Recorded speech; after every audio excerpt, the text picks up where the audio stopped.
Friends, we will make a beginning with the valuation of shares. Valuation of the shares.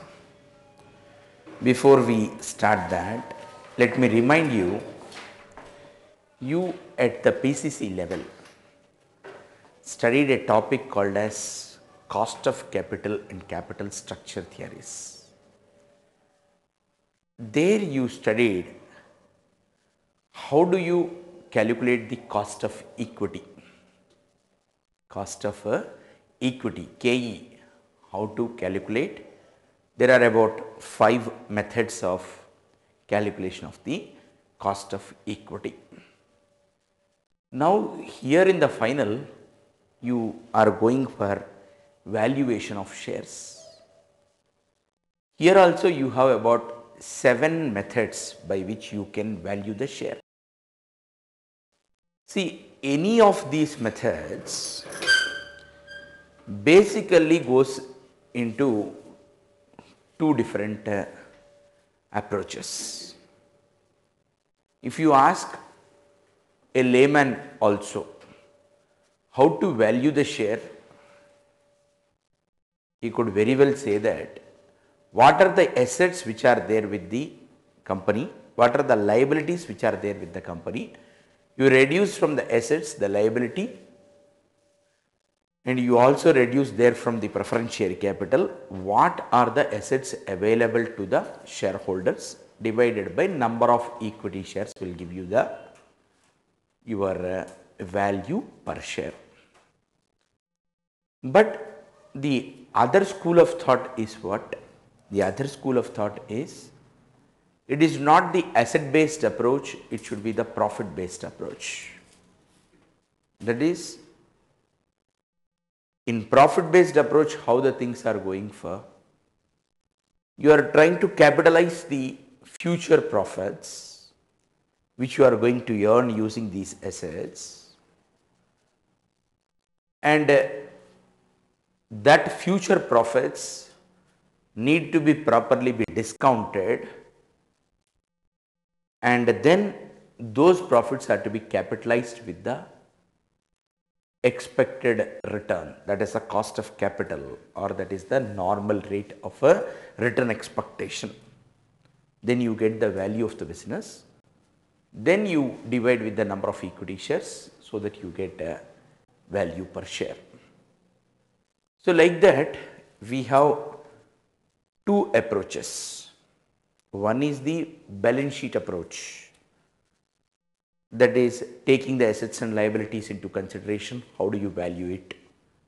Second thing is future profits, and there of course we have in this particular profits valuations based on payout and valuation based on the total earnings. Like you have dividend price approach and earnings price approach. These 2 differ in what way? In case of earnings, total earnings available to the shareholders. In case of the dividends, only dividends which got, dividends means that part of the profit which got paid out. So with this basic understanding about how we are going into the valuation of shares, we can go through the different methods in detail.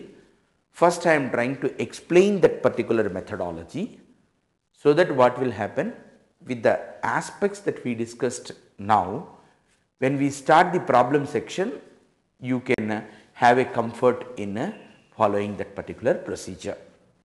Friends, try to understand this is a topic which does not involve much of an accounting. It is a more of a what you call procedure, methodology, because this and all is a valuation. This does not involve much of an accounting. Accounting in the final you have only in the topic of amalgamation and consolidation of the financial statements of the holding with the subsidiary. There also in a consolidation of holding into subsidiary also, accounting part is less, procedural part is more of how do you make these consolidations. So now in the syllabus, we already completed the accounting parts of it. From now onwards, whatever that we discuss, predominant feature is the procedure, and procedure comes only by practice, right? So take the point, valuation of shares, valuation of shares, methods of valuation, methods of valuation. Totally these methods, friends, we are classifying them into 4 categories. Category 1, asset based. Category 1, asset based. In that you write net assets method, right? Net assets methods. Then number 2 is the yield based. Number 2 is the yield based.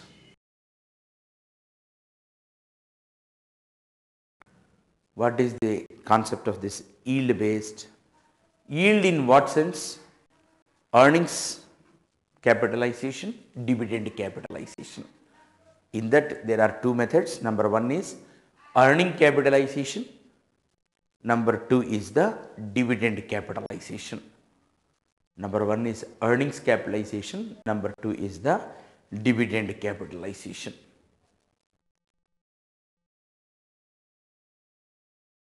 Dividend capitalization. Then market price approach. Market price approach.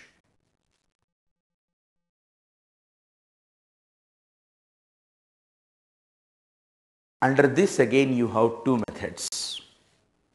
One is price earning multiple, price earning multiple,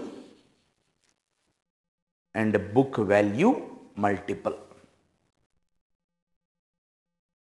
Then you have the others category. 4th category is others. Under that you got, first approach is discounted cash flow approach.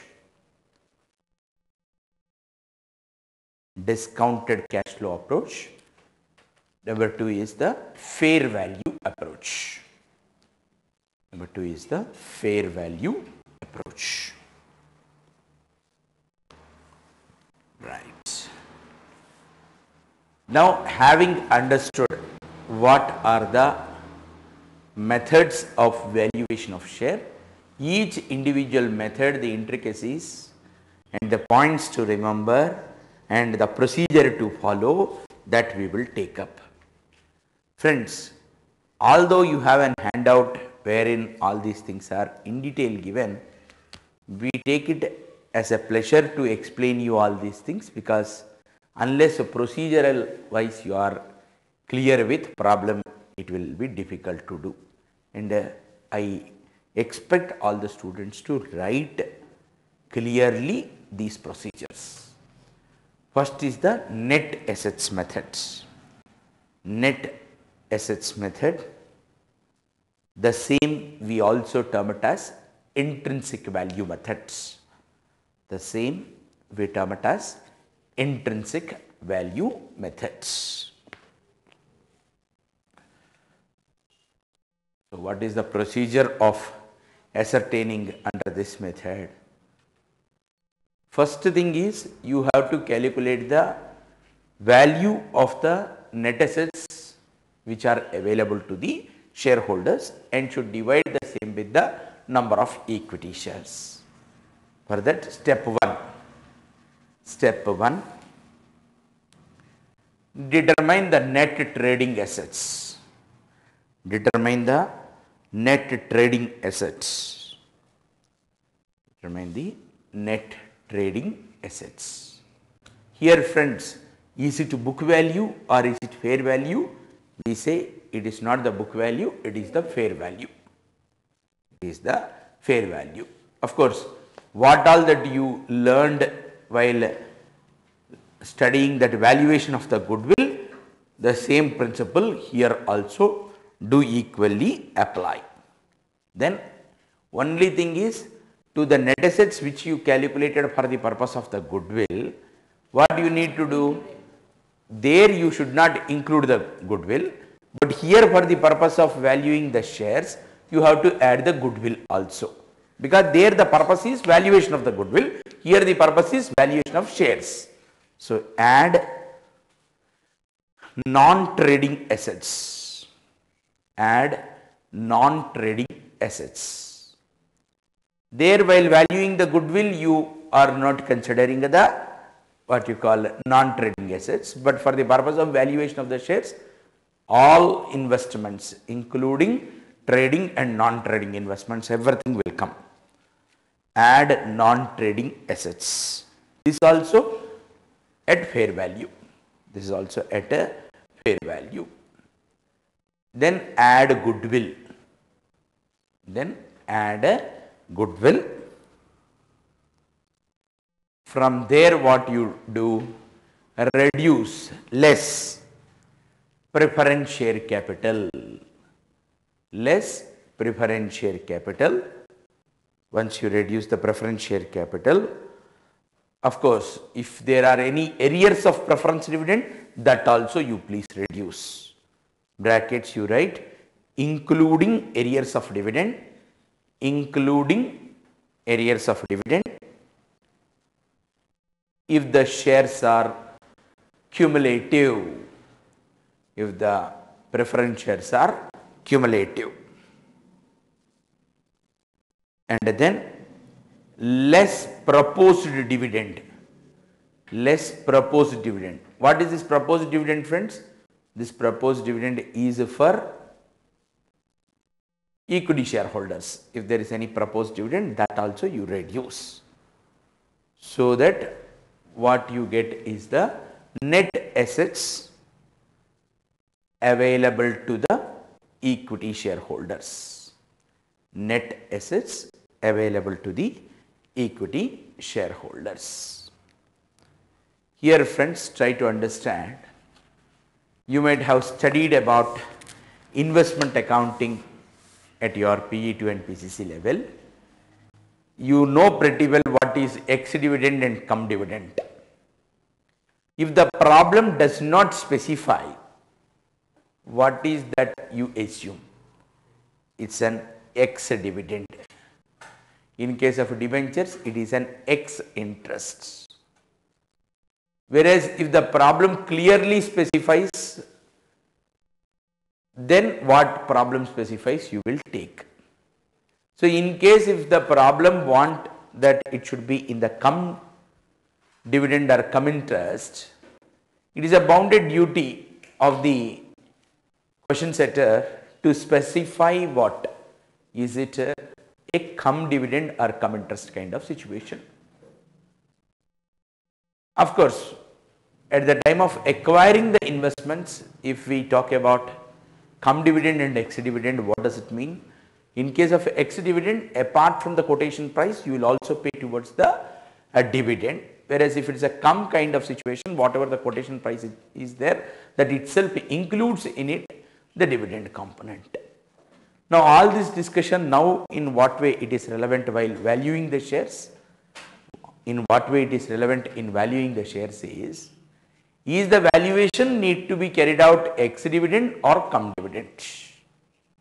Is the valuation need to be carried out ex dividend or cum dividend?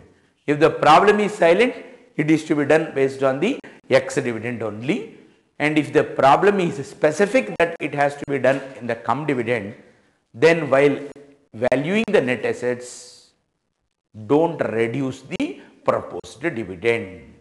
Now all this discussion aims at what? While valuing the equity shares, when you calculate the net assets available to the equity shareholders, is that proposed dividend is to be reduced or not? If it is an ex dividend situation, it has to be reduced. If it is a cum dividend situation, don't reduce the proposed dividends. Write down. That is, if the problem is silent, if the problem is silent, valuation should be done. Valuation should be done on X dividend basis. Should be done on X dividend basis. Then, if cum dividend valuation is to be done,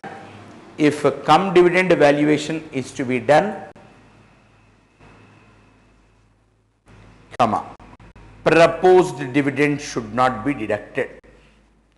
Proposed dividend should not be deducted. Then friends, we move to the step 2. Having calculated that particular net assets available to the shareholders, equity shareholders, second thing is what? How many number of shares are outstanding? But here try to understand, friends, so many issues could be there. What could be the so many issues? Yes, if there is only one category of equity shares and they are also fully paid up, no problem.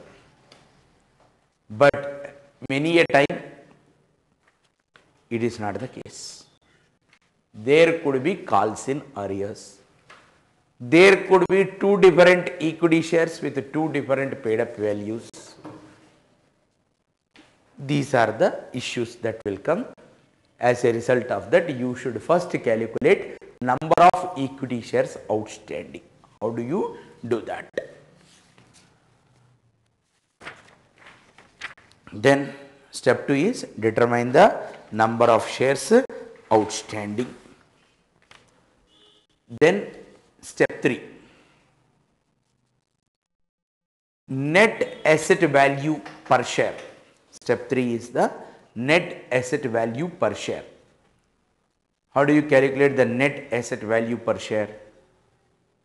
Net assets available to the equity shareholders, net assets available to the equity shareholders divided by number of equity shares outstanding. Number of equity shares outstanding will give you the what you call net asset value per share. That is nothing but the value per share. Now in this context, the situations we will address now. Situation 1. Situation 1. Valuation of shares. Valuation of shares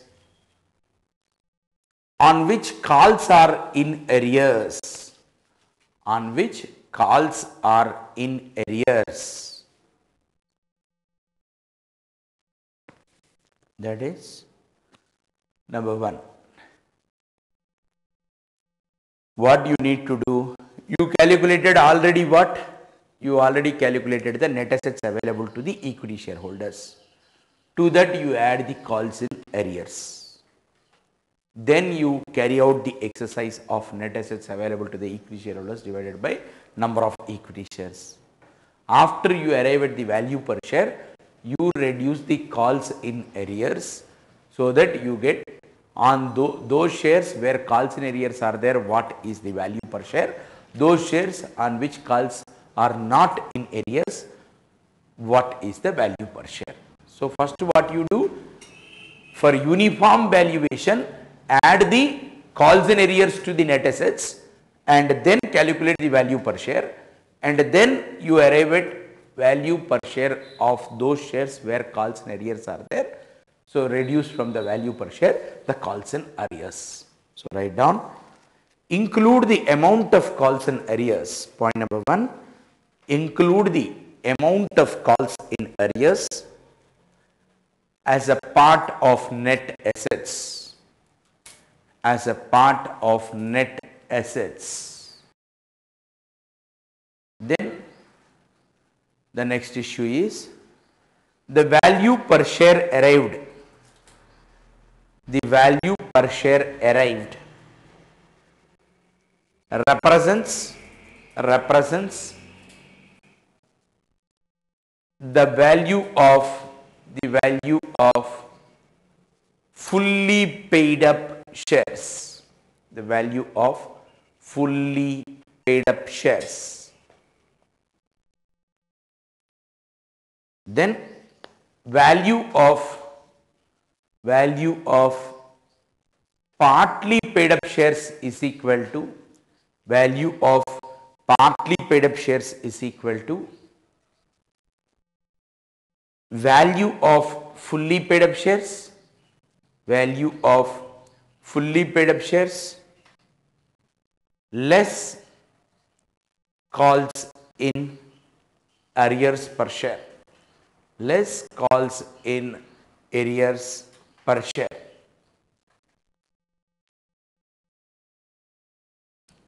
Then friends, next aspect, valuation of shares with the different face values. Valuation of shares with the different face values.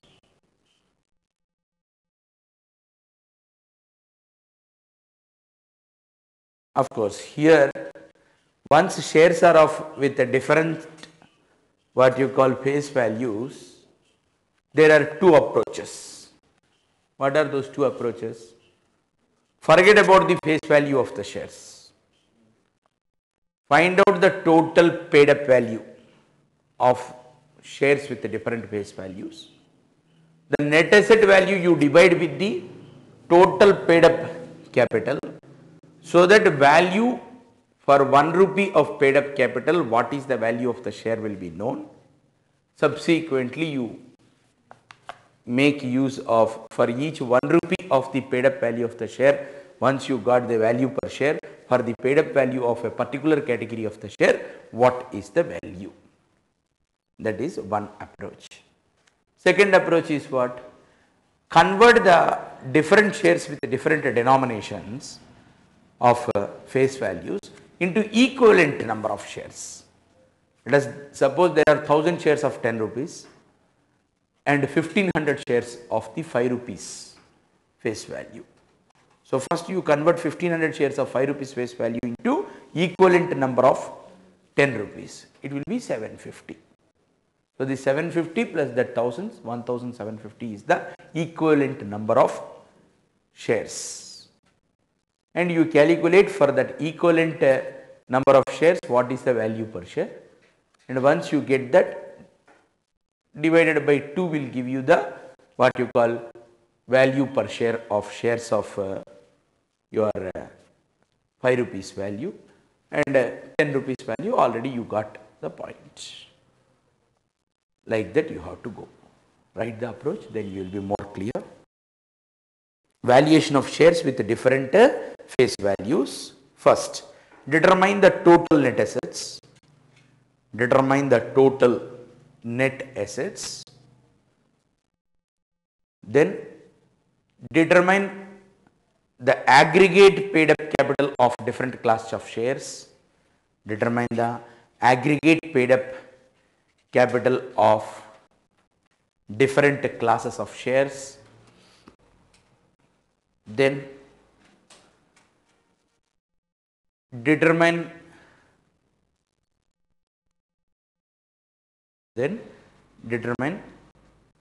net asset per rupee of share capital.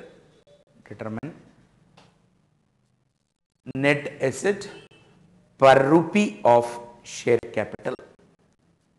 What is it, friends? Step 1 divided by step 2.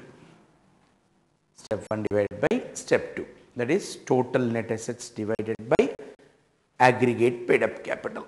Total net assets divided by aggregate paid up capital. Then what you do? Next point is the value of the share is determined. The value per share is determined by multiplying the face value of share, by multiplying the face value of the share and the net asset value per rupee. by multiplying the face value of the share and net asset value per share per rupee of the share capital, per rupee of the share capital. Then alternative method. What is the alternative method? First, ascertain the equivalent number of shares. Ascertain the equivalent number of shares. Then ascertain the value per equivalent share. Ascertain the value per equivalent share. Then find out the value of the share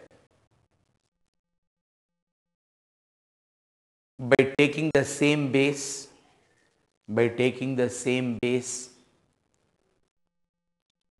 which we used for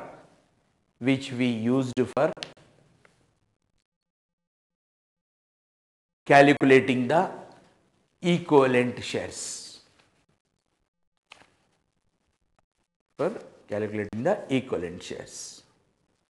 That is, how do you calculate the equivalent shares? Let us suppose there are 10 rupees face value shares and 5 rupees face value shares. How you express the 5 rupees face value of the shares? Into equivalent number of 10 rupees face value, 10 divided by 5. That is, 2 shares of 5 rupees is equivalent to 1 share of your fully paid up share, or half of the fully paid up share is equal to 5 rupees face value of the share. So what you got is for 10 rupees equivalent face value of the share, this is the value per share. From that, if you divide with the 2, you get the value per share of the face value 5 rupees, like that. Then the next issue is valuation of partly called up shares. Valuation of partly called up shares. Friends, try to understand. Partly called up shares should also go in the same way as that of the shares on which calls are in arrears. See, generally what is stated is, why you are asked to treat it as a calls in arrears? Actually, it's not a calls in arrears. For the limited purpose of valuation of the shares, the partly paid up shares, the remaining uncalled capital, you treat it as a calls in arrears. Because what will happen in case of listed companies, what is stated, within 12 months you have to convert partly paid share into a fully paid share. This requirement is there. So in that case, since anyhow it is going to be called up and received within 12 months, you treat that for the limited purpose of valuation of the shares as a calls in arrears.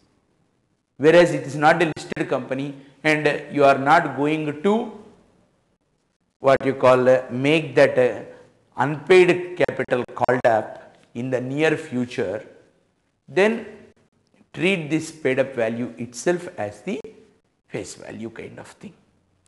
Take the procedure. The valuation depends upon whether the calls are likely to be made,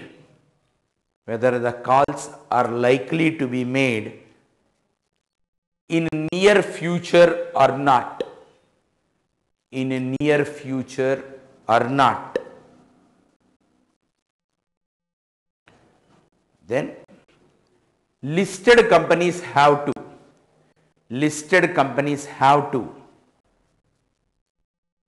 make their shares fully paid up listed companies have to make their shares fully paid up within 12 months. Within 12 months.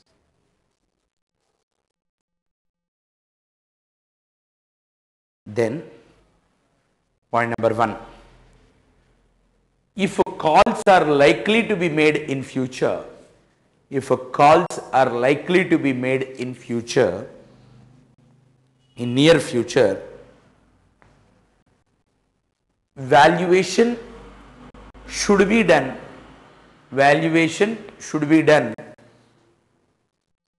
in the same manner, as in the case of calls in arrears, as in the case of calls in arrears.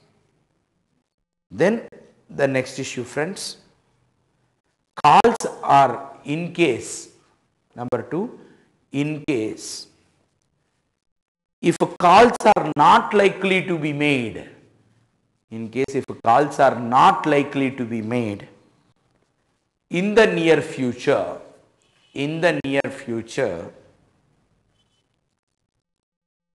valuation should be done,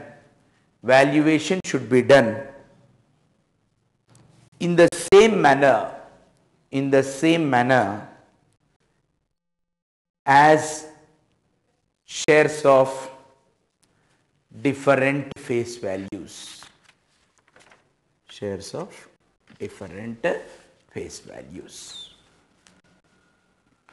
Then friends, successfully what we did, we completed the valuation of shares based on the net assets methods.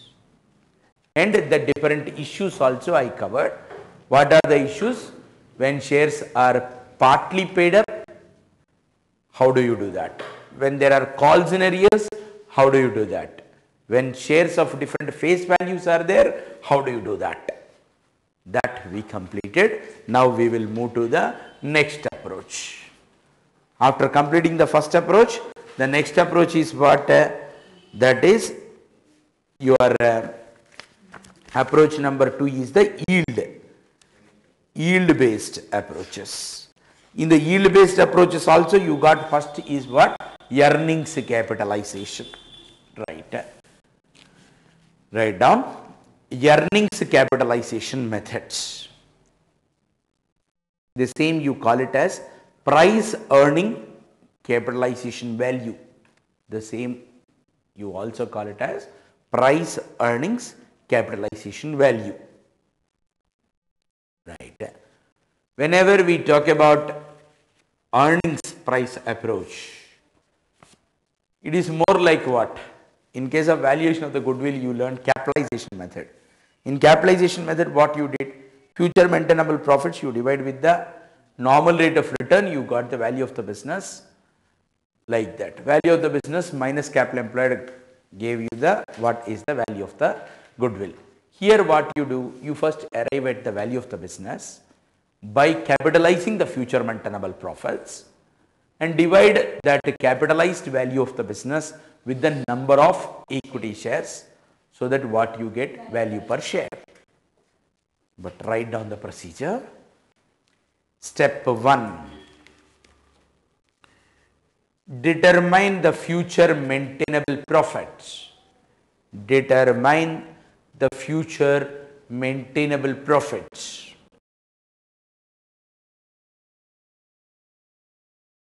See, it is the same as what you did in case of the goodwill. What do you mean by future maintainable profit? That is operating earnings. Operating earnings available to the equity shareholders. Operating earnings available to the equity shareholders. Now, of course, when we talk about operating earnings available to the equity shareholders, definitely you should reduce from the earnings available to the shareholders the preference dividend. That also you write. after deducting the preference dividend, brackets, that is after deducting the preference dividend. Then you go for the step 2. What is this step 2? Determine the normal rate of return. Determine the normal rate of a return. Friends, adjustment to the normal rate of return. When the adjustment is warranted to the normal rate of return, here slightly we will discuss before we write. See, try to understand, after all, what is normal rate of return? The expectation of the investors. Who are the, what you call investors? Shareholders, and their expectation when we talk about that. And in this expectation, how the expectations will differ? You are all the very good students of the financial management. Yes. Expectations differs based on the risk perception. This is one concept which we drive in financial management. As the risk perception of the investor goes up, the expectation also goes up. So success as a financial manager, finance manager, depends on what? How do you bring a feeling of less risk in the investors? Because as a finance manager, what you are supposed to do? You need to see that the value per share goes up. For value per share, what is the point? Future maintainable profits divided by normal rate of return. However you increase the future maintainable profits, if the expectations are getting increased, means value of the share will come down. Because in the denominator, what is it? Normal rate of return. And this normal rate of return will go up when risk perception goes up. As once you are able to bring the what you call risk perception, expectation also will come down. Once expectation comes down, capitalization rate will comes down. Capitalization rate once come down, then with such a lesser capitalization rate, if you capitalize the future maintainable profit, value बढ़ जाता. So success depends in the life by what? Reducing the expectations. But try to understand, reducing the expectation should be done by what? By bringing down the risks. Not that, don't read it in between the lines. Chakravarti sir told that we have to reduce the expectations about us by the others. If people don't have expectations about you, you are considered as a big zero. This is not the principle we are looking at in the normal regular life. Here this principle of reduce the expectation is only with reference to the valuation of shares. Reduce the what you call expectation. Such reduction in the expectation must be carefully be understood by the point that expectations will come down with the risk perception getting down. Expectations will grow with the risk perception getting up. This is the point. Now coming to the point of equity shareholders and their risk perception. Of course, in financial management, we studied about the risk perception aspect of the debenture holders. Here the risk perception of equity shareholders, how it will be?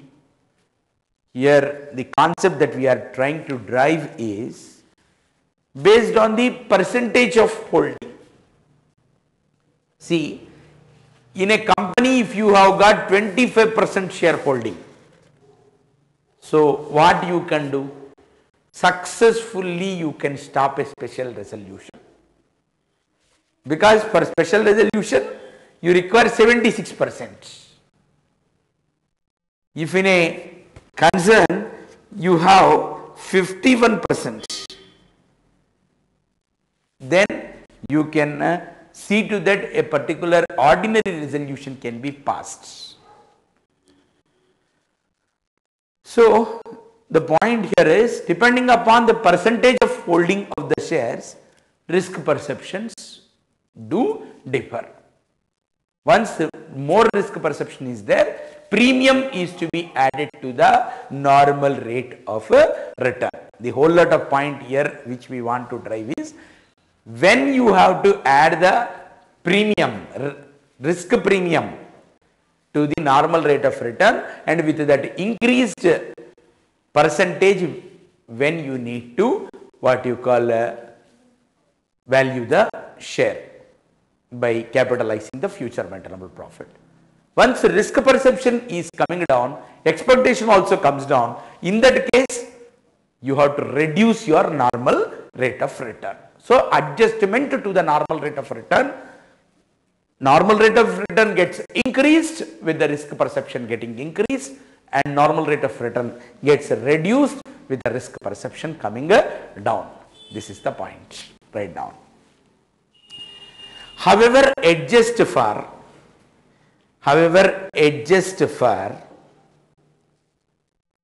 A, extent of stake.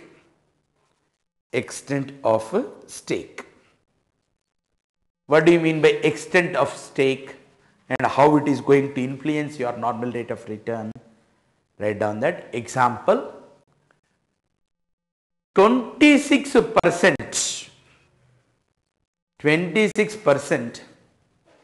gives right to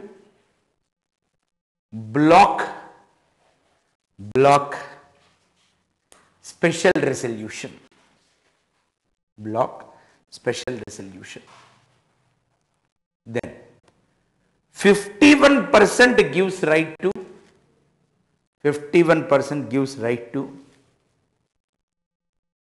approve the ordinary resolution.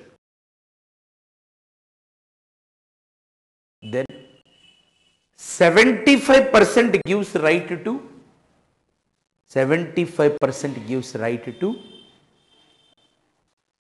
approve the special resolution.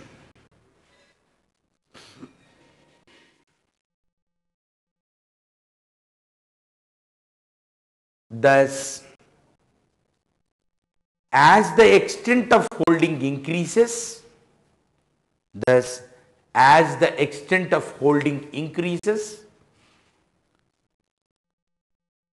the risk gets reduced.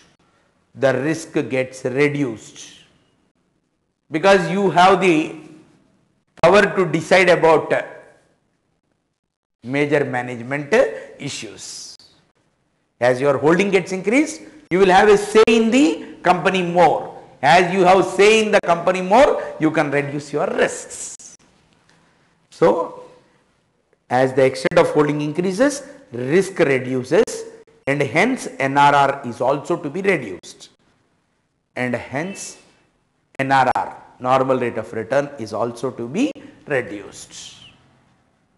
Similarly, next, listed/unlisted status. Listed/unlisted status. See, point here is, if your company is a listed company,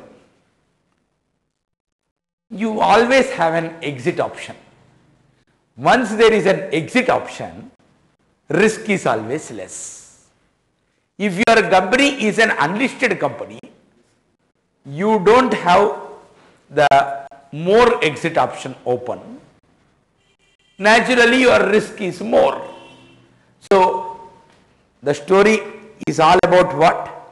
Do you have the exit option or not? You have exit option means risk is less. You don't have the exit option means risk is more. So, valuation also depends upon what? Valuation also depends upon your risk, the exit option, listed or unlisted company. It is a listed or a unlisted company. So, write down the point, friends. All of you are able to feel the point or not? That is most important. Listed/unlisted unlisted status. The NRR for unlisted companies,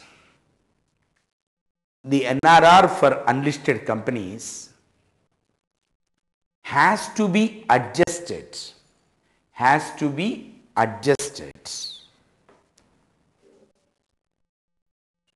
upward since the risk is higher, due to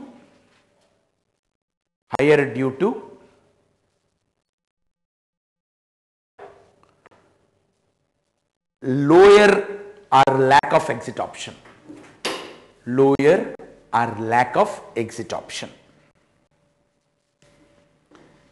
Then step 3. Friends, learn this with a great interest, because future days are all the days for valuations, and you are all supposed to become experts in financial analysis, right? Then these things are the things with which you are supposed to live, right? Then step 3, capitalize the future maintainable profit at NRR,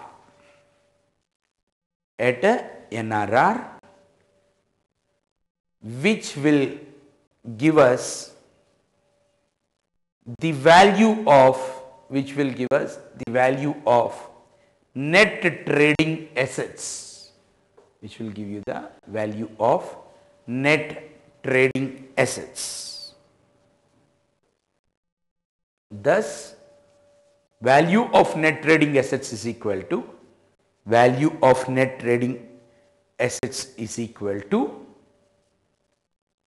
future maintainable profits divided by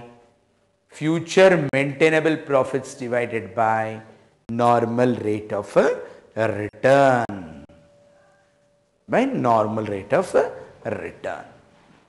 So what you got, friends? Value of trading assets. Then as a step 4, what you do? Add to the value of step 4. Add to the value of the trading assets the value of non-trading assets. The value of non-trading asset, which total represents the value of the business, pertaining to the equity shareholders.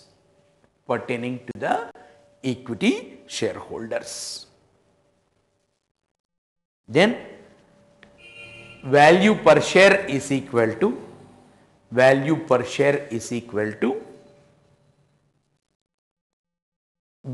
of the business pertaining to the equity shareholders, divided by number of equity shares. Friends, try to understand if there are any calls in arrears, what you did in case of your net assets method, the same thing here also you have to do. If they are what you call shares of different category or the classes, then you should do the same thing as what you did in case of the net assets method. If there are calls in arrears, what you do? That is, you will add that calls in arrears to the net assets value. Like that only, if there are any calls in arrears, that calls in arrears also is to be added to the value of the business and divide with the number of shares. If the shares are of different classes, then calculate equivalent number of classes and divide the value of the business with the equivalent number, like that. So write a small note. Valuation of partly paid up shares.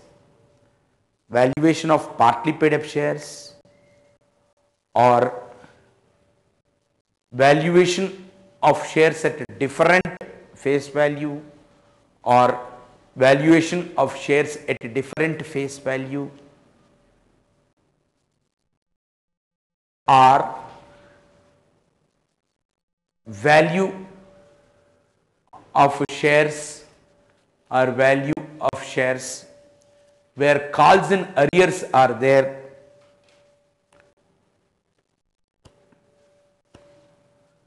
should be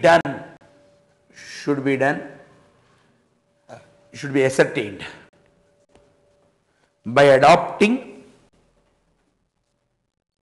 the same procedure that is followed in case of net assets methods. When I say this, what I mean, you do up to the valuation of the business as what I taught. To the calls in arrears, what you do? You add the same to the value of the business and calculate the value per share, and for value per share where calls in arrears are there, from the value per share you reduce the calls in arrears, like that. Then I move to the dividend capitalization method. The third methodology is what? Dividend capitalization methods. See, earnings capitalization, dividend capitalization, in what way they differ? When we talk about earnings available, whereas when we talk about dividend, out of the earnings available, what are the earnings which are paid out? You call it as a dividends. Of course, your earnings yield and your dividend yield will be one and the same when there is 100% payout of total earnings are distributed as a dividend. Then in both the cases valuation will be one and the same. But very rarely companies will distribute the entire profits as a dividend, because business needs will always be there. So nobody will distribute entire earnings available to the shareholders as a dividend. So dividend yield approach, how do you value the share? So write down dividend capitalization methods. Dividend capitalization method. Step 1. Ascertain the equity dividend amount per share. Ascertain the equity earnings, equity dividends, equity dividend amount per share. Step 2. Determine normal rate of return. Determine normal rate of return. Of course, friends, you make a small note. The NRR for dividend yield approach, NRR for dividend yield approach will be different from NRR for earnings yield approach. NRR for earnings yield approach. Then NRR will be same. Then NRR will be same where dividend payment is 100%. Where dividend payment is 100%. Now, what you do? The NRR based on representative company. The NRR based on representative company. When we talk about NRR, that is industry NRR. That is a overall industry NRR. So there what you do, Under earnings yield approach, NRR is equal to EPS. What do you mean by EPS? Earnings per share divided by market price per share. Earnings price per share divided by market price per share.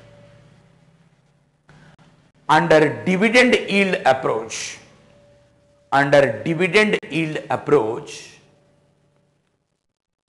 NRR is equal to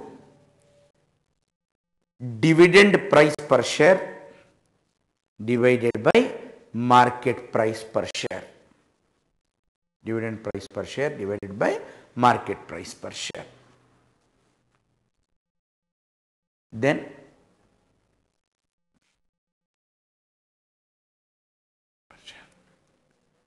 dividend per share divided, dividend price not, dividend per share divided by market price per share, earnings per share divided by market price per share, that is. Then step 3, value of the share is determined by capitalizing the dividend per share at normal rate of return.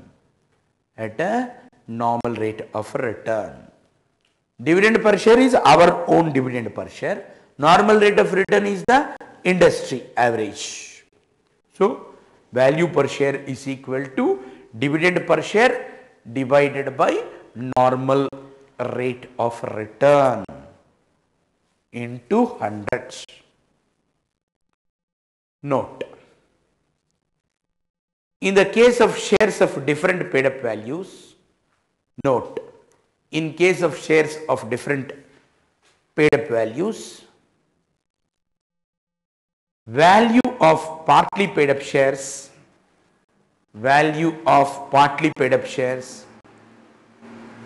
is determined on the basis of equivalent number of shares,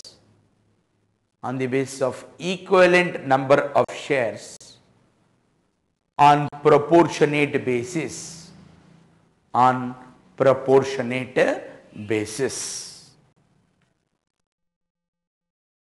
Then friends, price earning multiple approach.